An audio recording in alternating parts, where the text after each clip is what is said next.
Good morning. Today we're looking at a short passage from Luke 5.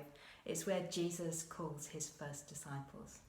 And it takes place by the side of the Sea of Galilee on a small little beach there where the crowds have come to listen to Jesus.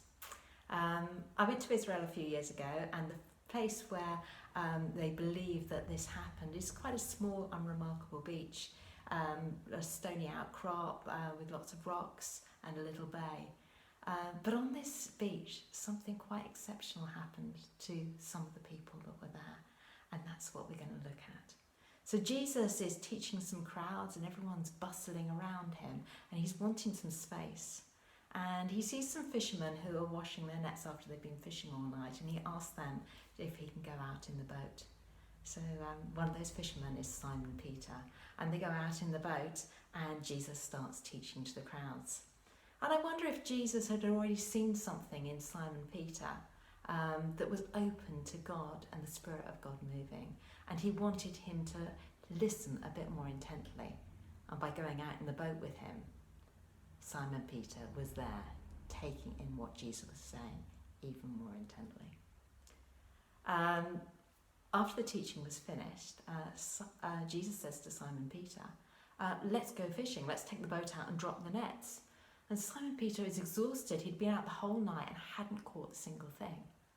And he says, because it's you, I'll go and do it. And I just wonder whether actually having listened to Jesus and got drawn into what he was talking about, what he was teaching, he senses something which is really special about him, and he's going to be trusting him in that. So they pull out and they drop their nets, and they get a miraculous, huge catch, so much so that they need more people to help them bring it in. And it seems to me that actually at that point Simon Peter is seeing the power of God at work. And that, combined with the teaching that he's heard of Jesus, this remarkable person who is bringing something new, is actually drawing him into trusting him. He also senses something else about Jesus, something which is perhaps otherworldly, something which is pure, something which is totally good. Because he then says to Jesus, and he falls at his knees and says these words, "Go away from me, Lord. I am a sinful man." He recognises that he's not worthy. And you know, when we have an encounter with God, we may start off with that uncertainty that Simon Peter had. Shall I go out? I don't really want to go out. I don't really want to do what Jesus says. Actually, when I'm standing in his presence, I feel not worthy. But Jesus says to him something that God says over and over again to us in the Bible. Do not be afraid. Our God is not a God of wrath who comes to condemn us. He's a God of love who comes to draw us in and provide something new and special and fulfilling in our lives. So Jesus stands there and says, "Do not be afraid," to Simon Peter. And he says, "From now on, I'm going to make you a fisher of men."